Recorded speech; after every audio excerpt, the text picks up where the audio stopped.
Hey, welcome back to my channel. I'm Susan Corbett, custom machine quilter, here today with a Baltimore album, which is always a big deal any way you slice it. There's a lot of decisions to be made. And here, one of the first ones we had to make was, are all the backgrounds one background, or is each block a separate thing with its own background?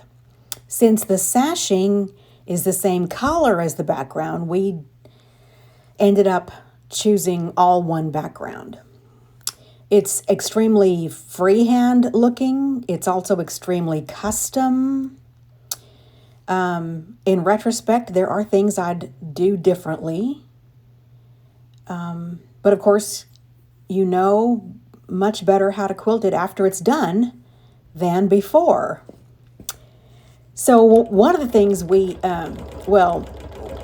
of the motivations for me quilting this in the first place, my client, who also is a longarmer, did not want to fool with quilting around all these 3D elements, like these flowers, and the block on the left has all those ruched flowers. It is quite a bit of trouble to get in and around these things. So what I did was I put clear thread in the top, an off-white thread in the bobbin to match the backing fabric. Or no, I guess white in the back and an off-white on the front. So, as usual, to begin with, I stabilize everything, which means ditch quilting where I can, and outline quilting all the applique. So on this block, it was fairly straightforward just to pull the 3D parts back and quilt as far in as I possibly could. And those are still pretty thick.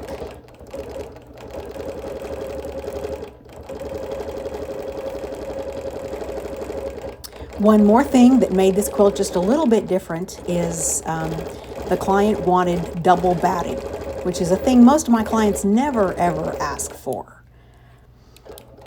And so you've got some thick parts of this quilt to contend with, and now the quilt is much thicker because of the two bats. One is a bamboo and the other is 80/20. I have an adjustable presser foot, so I did indeed need to adjust it. It made it a little bit easier to work with, but not much. So, see here around the regular parts of the applique, it's not too bad.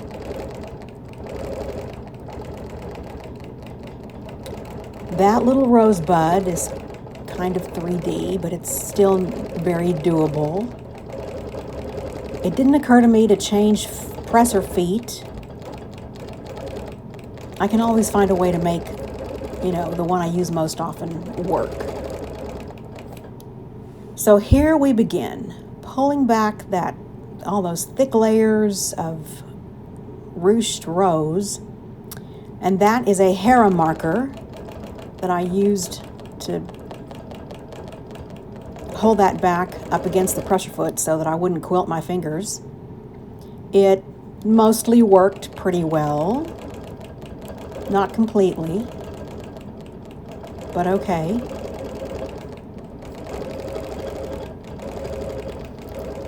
That is really, really thick. In the end, what you have is a bunch of unquilted quilt behind those big, thick flowers. And I always think it's worth it to go back in there and tack it down at least by hand. I thought about doing that myself, and I didn't. And I'm sure the client probably won't either. But there's a picture of the back at the end of the video, and you can see how much unquilted space there is. I don't think the quilt will wear very well, but in this case it probably won't matter because This is a presentation piece. It's not for use. So that's what it has in its favor there.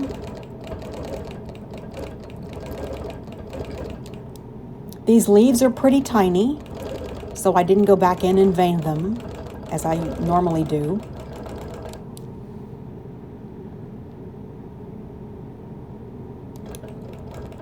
I want to get as much of that block quilted as I possibly can. It's just better for the quilt to do so, or it'll wear really unevenly.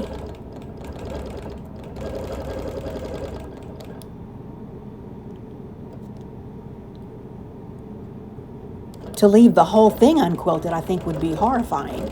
Those flowers will sag over time without some stabilization. That would not look pretty. Gravity is practiced here.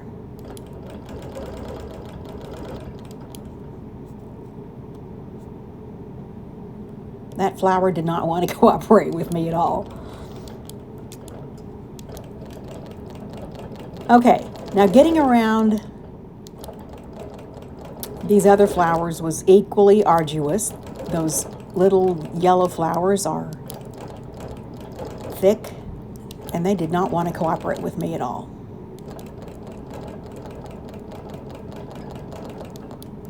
It wasn't too bad, but after I stabilized this, I moved on to something else to have a break in all the 3D.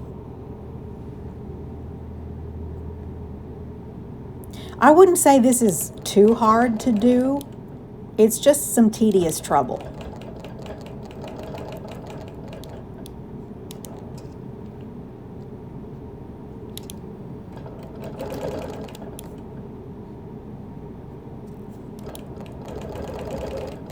And I can't believe I didn't quilt my finger, really, seriously.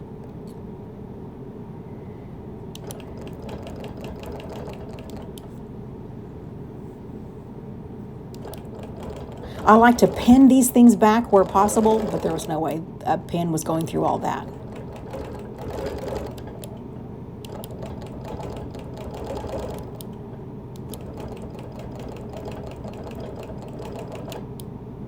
The clear thread, I think, was the clear choice here, because I think trying to manage a colored thread in and around all this thickness would have just complicated matters even further.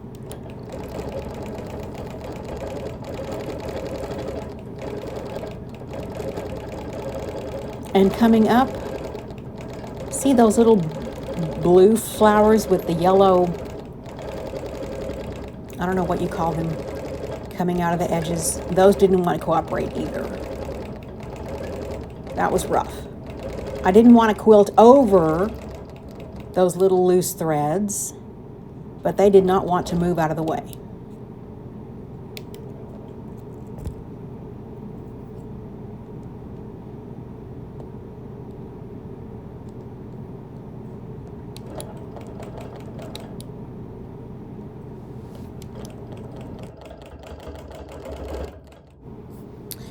So we'll come back to the applique later.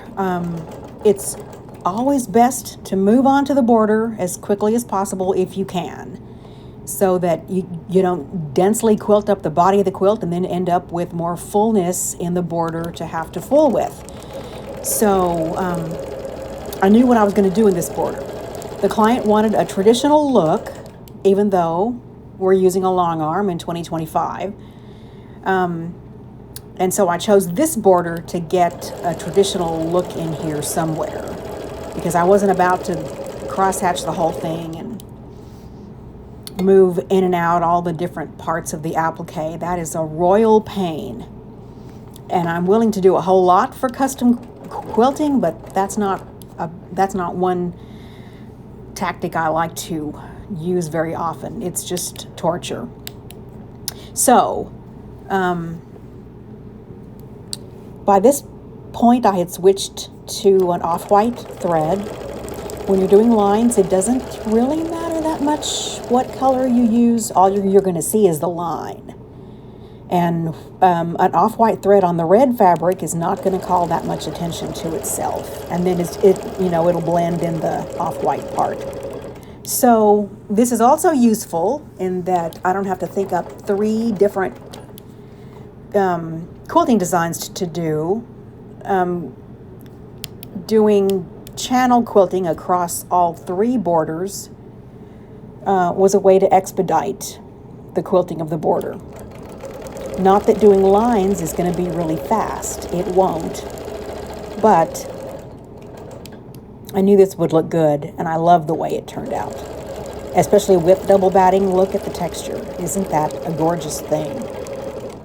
And this ruler has a 45-degree angle on one end, and that helps some.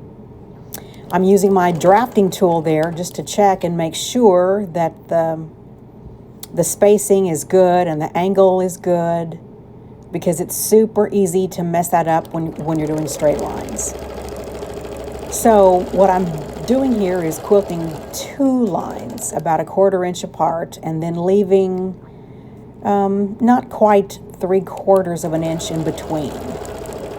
I could have done 2 lines or 3 or some kind of other increment. This is the simplest thing, with the exception of just doing single line channel quilting. And so what happens here is you quilt lines through the corner and then move either to the right or left, and then when you get to the middle of the quilt, then you change directions.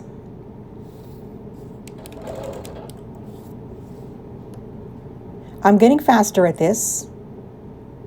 Not that it's faster, but you know, the more you do it, the more experience you have, the less of a big deal it turns out to be. I'm using the ditch as a little highway to get from one pair of lines to the other. That is not too much backtracking. That's just one backtrack.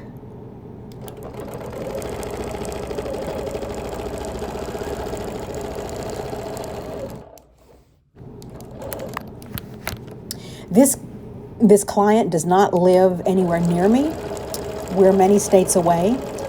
So we consulted on the phone and in texts and things like that.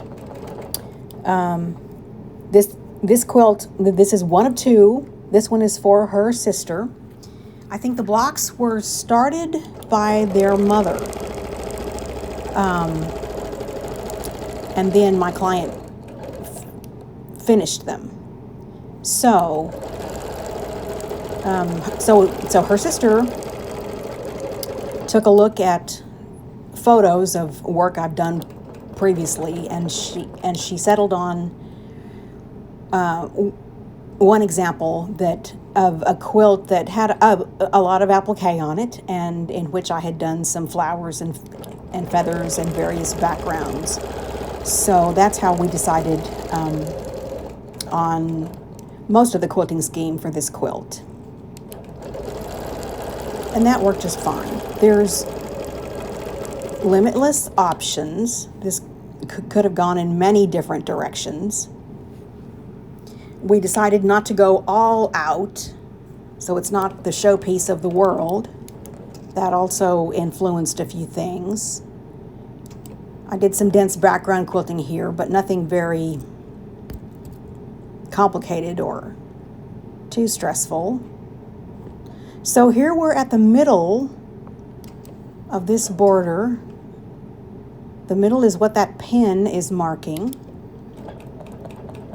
I did not mark the lines. I didn't do any math. This is all very freehand. So when you get to the end, well, toward the corner, then you've got to figure out, what if it doesn't line up perfectly? And I'm cheating. It doesn't need to be perfectly spaced. It needs to appear to be perfectly spaced. And I think I got away with it this time.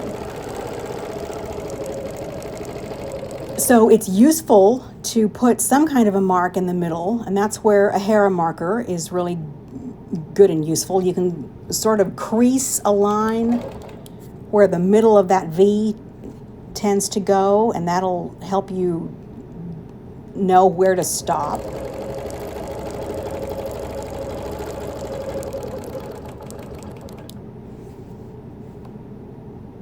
I asked my client if I could mark this quilt, and at first we thought yes, and then we thought better of it. No, probably not. That was the answer I expected to receive. Most people don't want marks in their quilts. Then you have to get the mark out, and how is that going to go?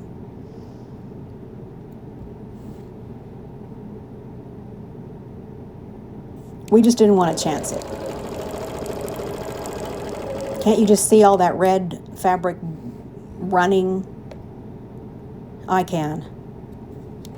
That happens to me a lot. I don't know how other people get away with it. I never can. And then what I've heard most recently is that judges will mark you off in shows if your quilt has been washed, which I think is crazy.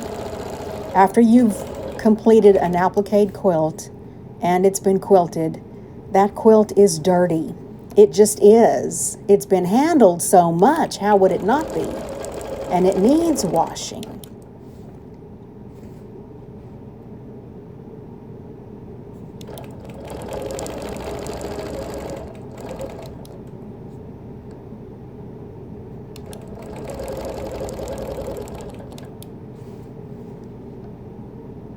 I hear there's a formula that you can make some kind of a water and baking soda solution or something like that. I have not tried that. I've tried some other methods to quickly get the mark out and had extremely unsatisfactory results. Either way, you're putting more liquid on fabric, and that gives your fabric more chances for the color to run.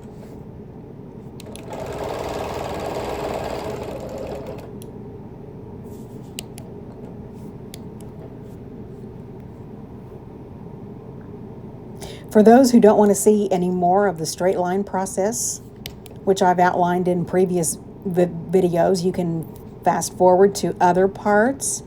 It is instructive to see how the spacing ended up at the end of this row. So if you're interested in seeing that, I recommend that you keep listening, or not listening but watching. And then we'll move on to the main design elements and some background quilting and how I quilted all of the different parts of each block.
I had forgotten, see in the corner there are 3 lines in the middle of that corner. It just kind of worked out that way. That's just how the spacing worked out. And I like it. I like, any custom touch I'm in favor of. So I like that most of the lines are pairs and then the corner is a triple. I think that's really good. And so we're getting close to the corner now. Here you could stop and do the math and calculate how many pairs are left and all that. I just took my chances. Most of the time I get lucky and it just kind of works itself out. Any fudging that has to be done is negligible.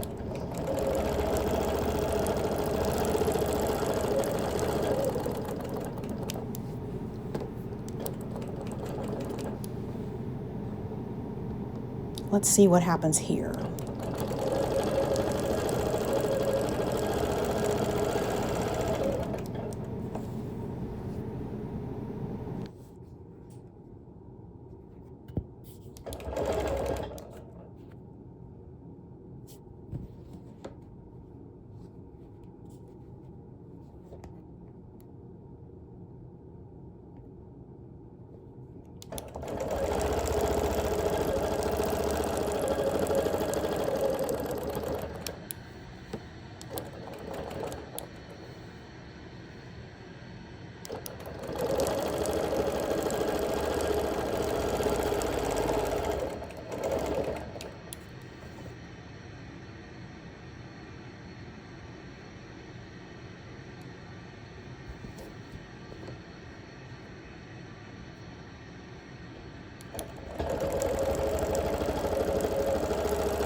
Okay, back to that middle block.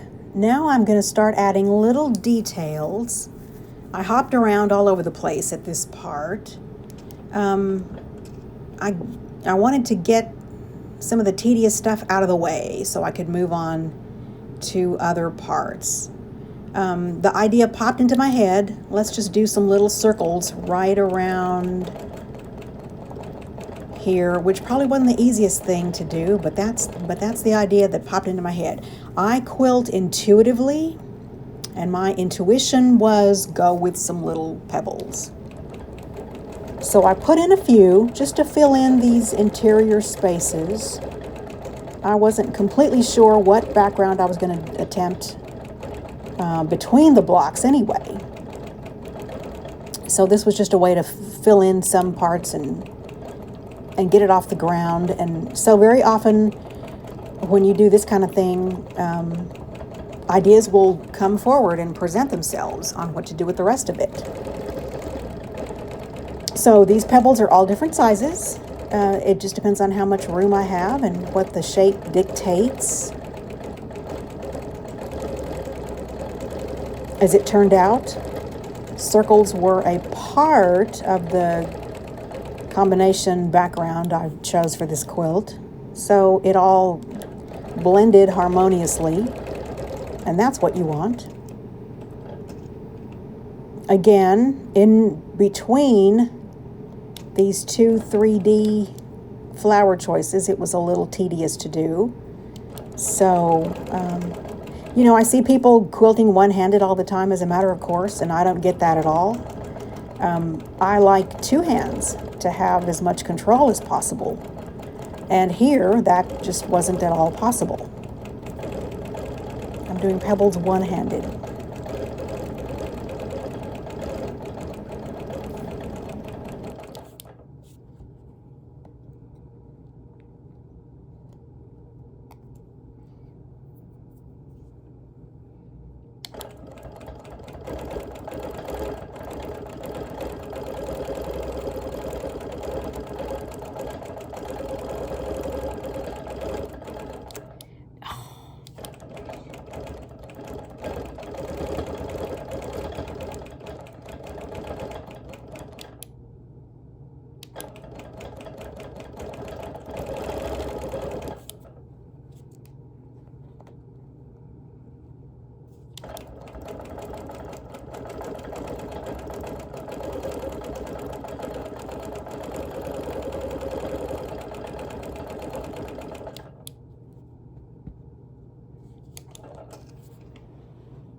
Okay, there is a grand canyon of white space in this quilt. It's not a very big quilt, but there's a lot of room in there.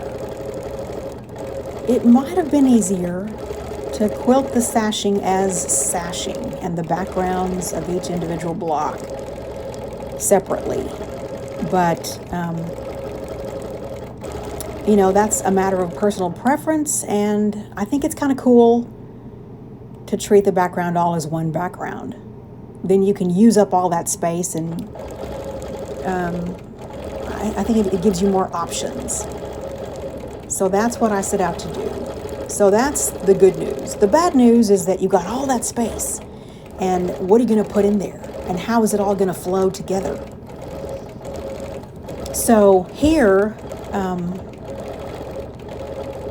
I've added some, you know, I started dropping some flowers in. And so the larger flowers will be in the larger spaces, and smaller will fill up the smaller spaces. So I just picked a couple flowers out of the repertoire and went for it. So I'm quilting some flowers and some leaves and make it up as I went along. There's no grand plan here. I didn't draw anything. I didn't scope it all out before I got started, just because that's not how I work. I like for it to flow organically and be in the moment. You can see in the block on the left-hand corner that I had done some other detail work on some of the blocks.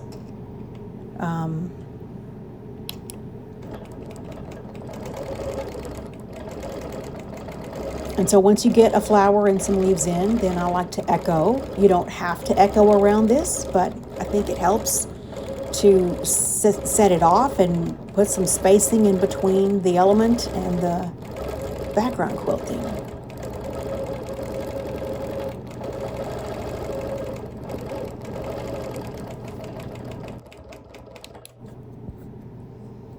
Okay, now what? As long as I'm there, it would be nice to quilt the interior of that block. But is this going to be a stop and a start, or is there a way to keep on going? So I've added another line of echo, which is why echo is so wonderful.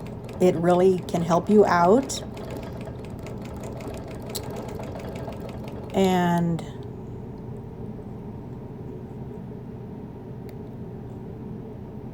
I can fill in this little space here with a little bit of background quilting, moving toward the middle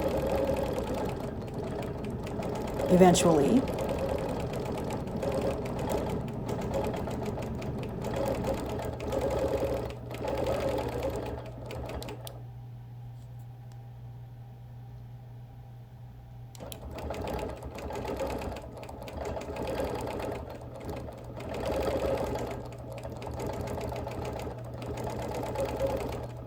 There's a tiny bit of fullness there to manage, which is always an issue, but especially when you've got a double batted quilt.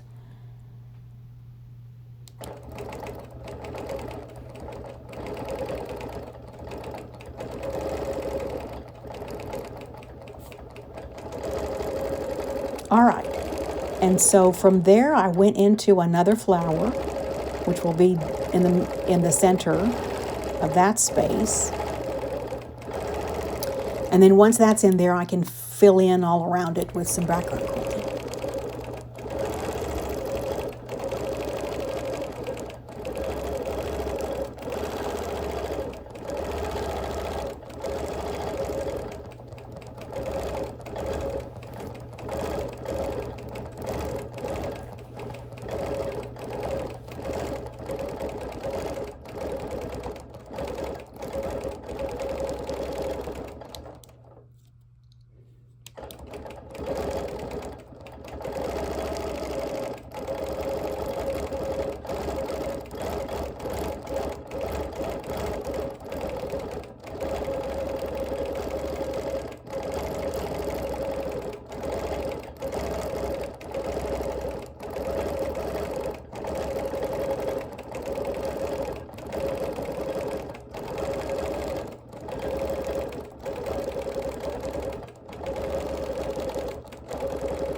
Now this little pocket of space here, there's room for a little blossom of some sort.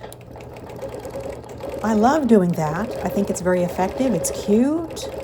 It's a good way to fill the space without just doing some background quilting. I thought that was nifty.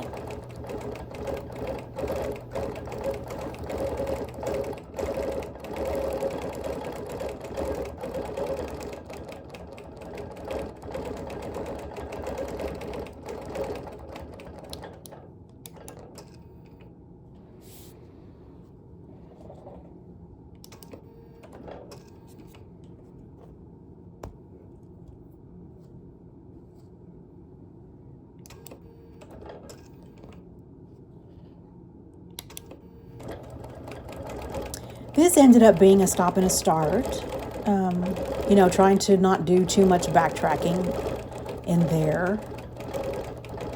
That's just kind of how things work out. If I could figure out a sequence of how to do it in one pass, that would be great.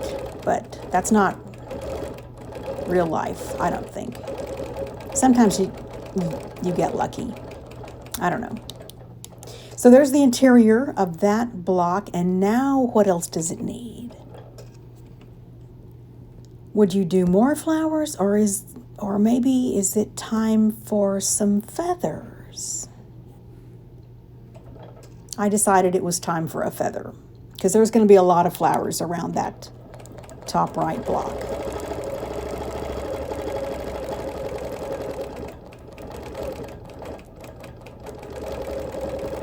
I like to make it all different and random. I think symmetry is way overrated. I'm not in love with symmetry, and this quilt already has plenty of it happening there. So some of the feathers look pretty random. You know, there might be two branches of it, and that's a type of symmetry. If there's a 2-branch feather here and another one over there, but if I've just got one over here that's doing its own thing and doesn't have any relation to what's happening on the other side of the quilt, that's okay with me.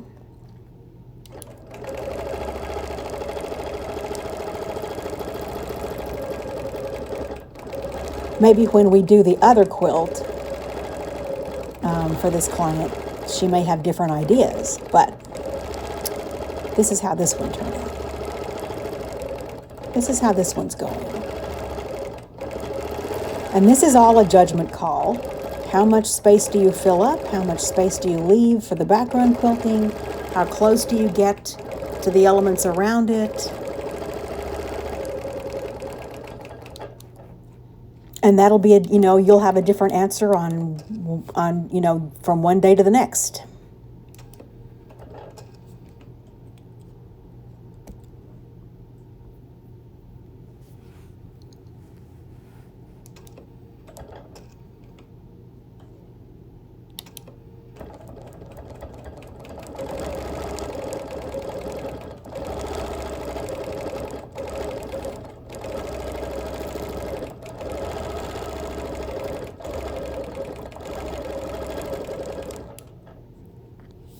I did quilt in those stars. I think I put some clear thread back in and did just some little details inside the star. And in the larger star, the red star, I did some outline, or I guess you'd call it inline quilting. Really simple. I might have put some red thread in there and, you know, gone for a color that matched, but there were so few applique blocks that needed quilting on them, so the clear thread just worked out great. So the back, you know, we ended up with a whole cloth look. It's all white thread on the back.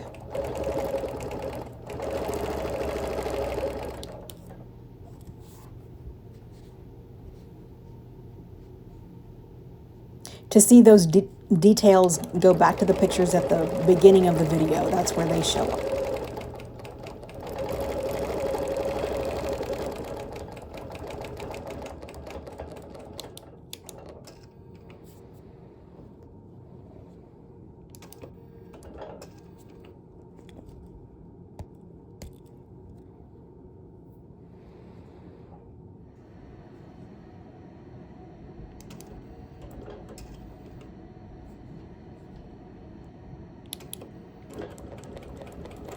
So on this block, what to do with those little patches of white space? I knew I wanted to do some slightly curved quilting to make that block move. So I quilted some lines in here, but not straight lines. It's just some curved, and they'll go pretty quickly. It's tedious to start and stop in each one of those little pieces, but the quilting went so fast, it doesn't feel very tedious at all. And they appear to have some movement in them. I learned early on in my quilting career, when you make a block move, that people really, really like that.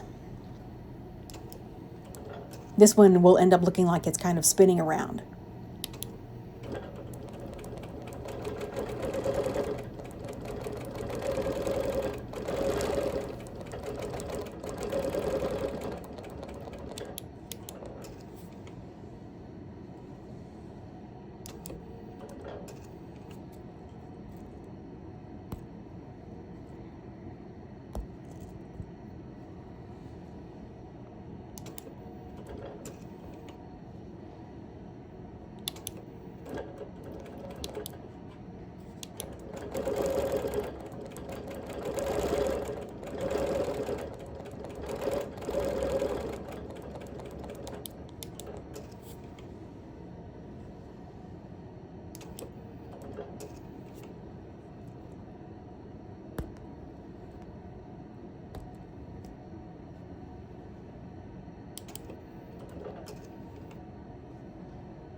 Now going for the middle, this goes just as fast as those other little details did. So I'm just crawling along the ditch and curving back to the middle over and over. And once again, the spacing is a judgment call, and it just kind of worked out. Sometimes it does and sometimes it doesn't, but this time it did. And it's beautiful. So now I'm going to add more flowers around the perimeter.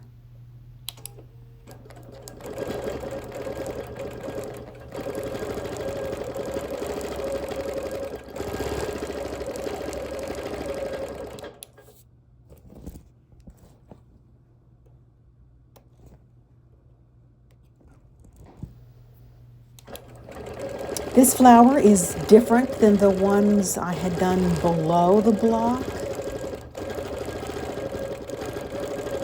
I think I used, I don't know, probably 2 or 3 different flowers, but predominantly 2. And then here it's a real judgment call, how much to fill in with leaves and how many flowers to put in and how much white space to leave so it's not too crowded or cluttered. I don't know if I succeeded. I think probably everybody you'd ask would have a different opinion.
Now here we're approaching the middle of the top of the quilt. So I've not yet decided what I'm going to put in that middle space. So I just put in some leaves and we'll stop and move on to some other part of the quilt and think about what's going to go in there. And I think what I ended up doing was choosing a third flower and putting that dead center there. As I said before, there will be some symmetry, but I'm not going to be rigid about that. And there's this last space here to fill in, so that's getting another flower.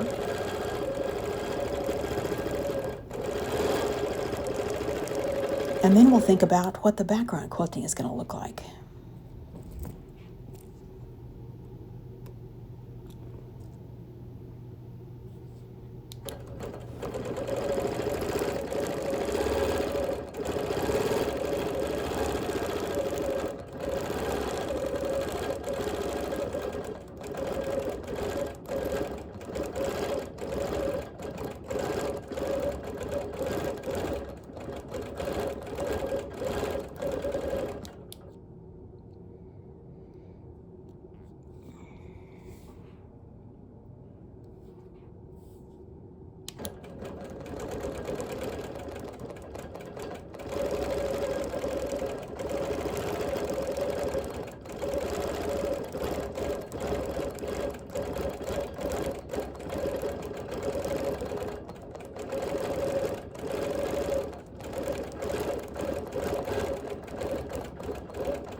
Had this quilt been super traditional and hand quilted, there would be significantly more straight lines than what I was prepared to put in here.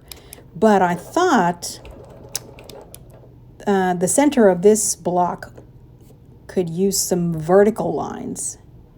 It's good contrast in that it's a different direction than the lines in the border. It's an enclosed space. It's up against this gorgeous lettering. This is hand inking, which I outline quilted as though it had been embroidered. And that would be excellent contrast to have this vertical matchstick quilting up against all those flourishes, the curly cues and script in the middle. So here once again, I am using a ruler, but not doing math, not being extremely precise, just going for it and thinking it will work out, and it pretty much did. The challenge with lines when you run up against applique and embroidery or lettering in this case is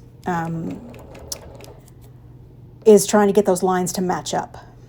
And they pretty much did. There are some subtle differences, but they're imperceptible. I think I did have to stop and start a couple times. But I think it looked great in the end.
I've heard that.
One thing to think about here, would you have quilted on the hearts? I thought about it and I blew it off. They're small enough that you don't have to quilt there. If you did quilt on the hearts, what would you do exactly? Would you quilt on the hands? You know, put some lines in there to delineate between the fingers. I debated long and hard about that and blew it off. They're not so big that they required it. I don't know. That's another judgment call.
Okay, so in the big spaces, in where the blocks form intersections, I put some flowers in there. I kind of wish they were closer together. I don't know, but that's where you have to decide: is there enough?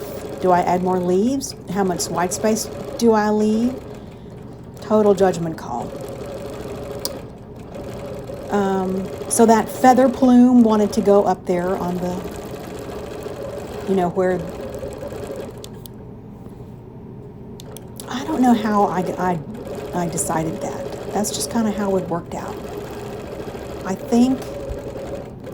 thought there were too many flowers and that part just needed a feather. See, you could go nuts with the symmetry, except the spaces are not symmetrical.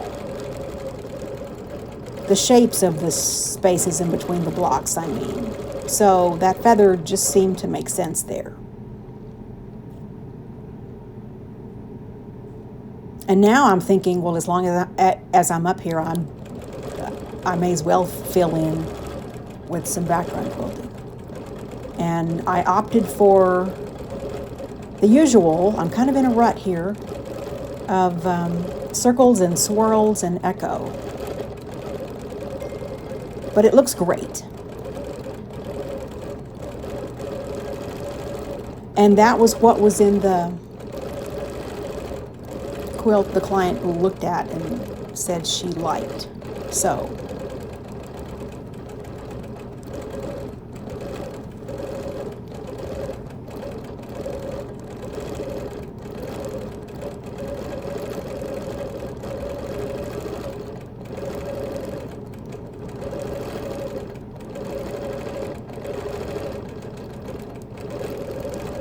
sometimes I opt for one leaf or two or a bunch of them, a sprig, I guess.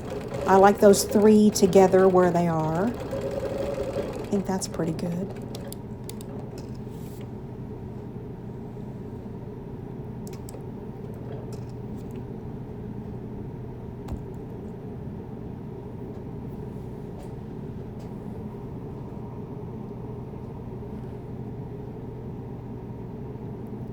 On this block, I had already outlined the lettering, and then I thought, well, now what do I do here? So I opted for concentric squares, and this was trickier than I thought it was going to be. And isn't it always? Yes, it is.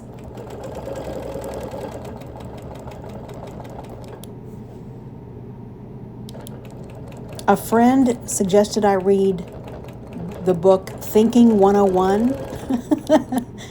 It's about things just like this, where you think, oh, well, that won't be too much trouble. Yes, it will. Well, that won't take that long. Yes, it will. It'll take at least twice. And how smart you are doesn't affect those things. We have innumerable ways of kidding ourselves or rationalizing, and this happens all the time in custom quilting. I always think, well, that quilt's not too big, that won't take forever, and it does. The good part about this little block was there were ways to travel around the letters, but once I got this, all the corners in, then I thought, well, what am I going to do in the middle? At a certain point, lining up the concentric squares just is too much trouble, and there's no payoff in this itty bitty part of one line or whatever. So I opted just to stipple the very middle of that block.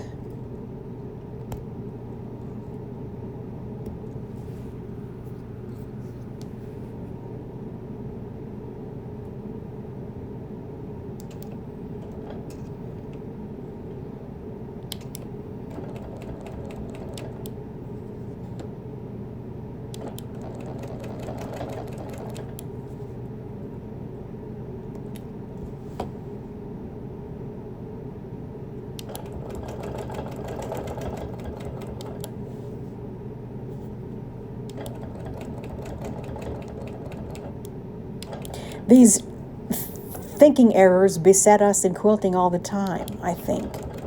I can have that done by Christmas, or, I can make this deadline, or whatever it is. And then you come to the realization, what was I thinking? How did I think I could, I don't have the skills needed for this, or that's just going to be way too much trouble, or that's going to take me 20 years.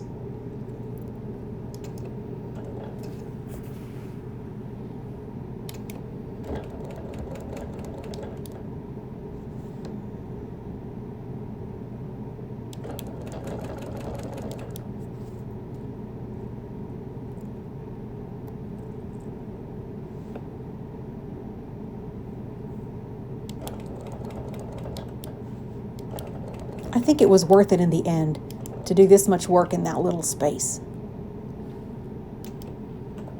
But I think custom quilting is worth it all the way around. You can't talk me out of it.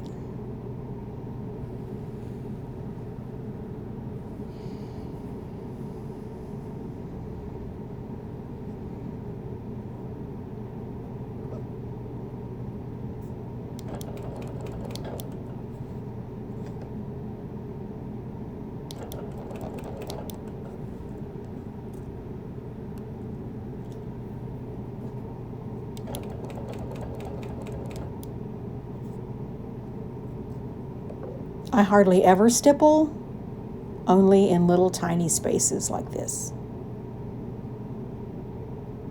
I'm trying to measure. Is it worth putting another line in there?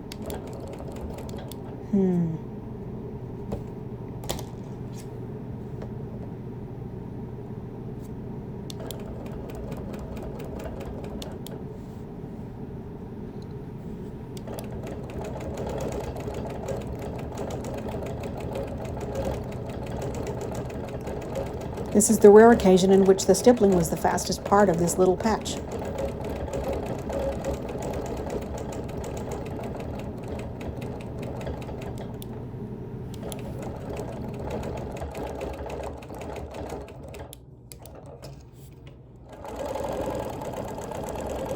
Here is a,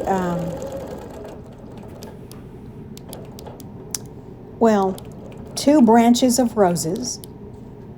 They don't exactly meet at the top. The top of the block is kind of open.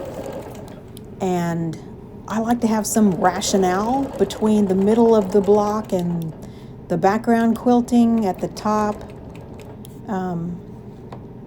So I thought since I'd already put some vertical lines, I'd do some horizontal lines. And then the idea came to me to put some curved lines in there. I don't know that I love this in the end. I think it's fine. It looks very freehand. It does not look at all precise. That's because it isn't. I think it's okay. I'm not sure I'll do that again. I don't know.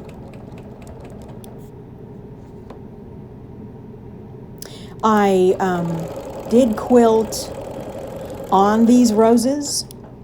There's already some embroidery there, so with the clear thread, I quilted around the embroidery. If you leave the flower unquilted, it's going to look like some big puffy blob. Embroidery or no embroidery. It needs the definition to make it look like something.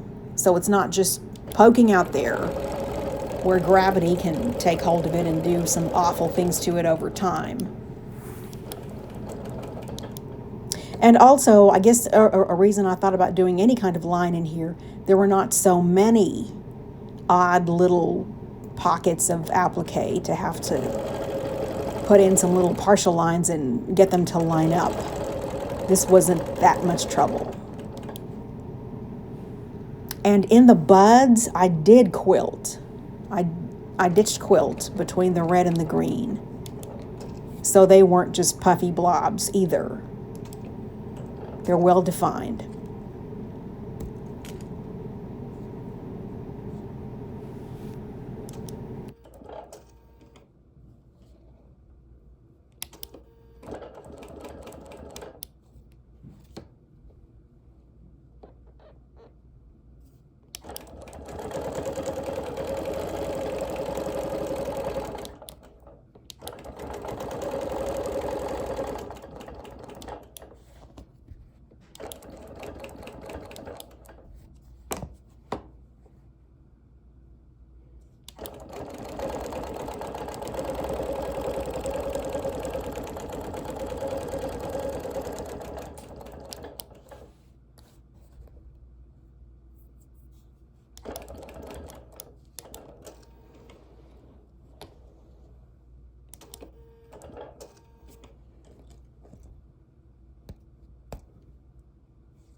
So here is an attempt at some symmetry.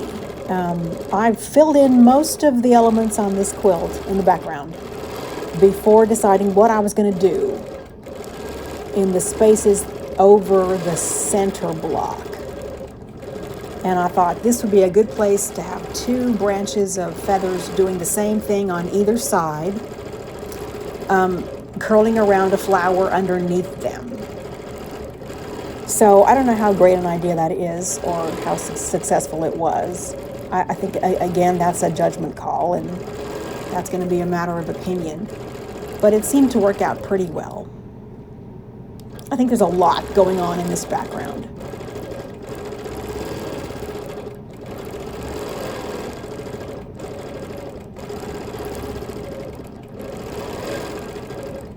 At least they're really pretty elements, so how bad can it be?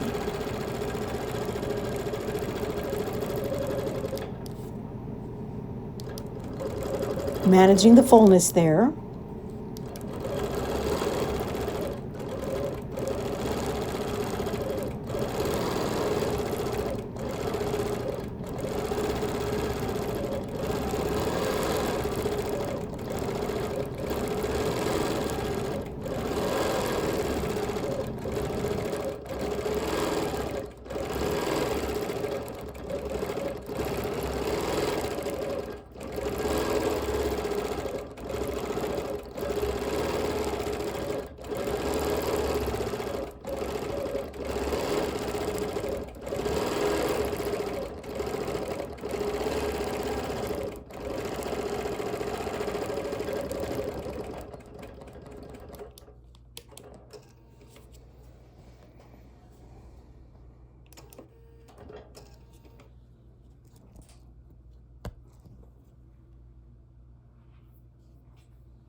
Well, now this is coming together. There's a lot of the main elements in there, and now I can start, doing a whole lot more of the background quilting, and that really reveals what you've done. The background quilting is so important. Without it, it just wouldn't look as good. You need to sculpt out your main elements in there. And the background quilting delineates all the flowers and feathers.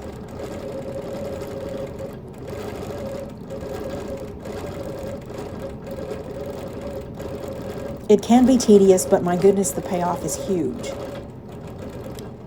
And how many Baltimore albums do you plan to make? So it's well worth it.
Here's the finished quilt.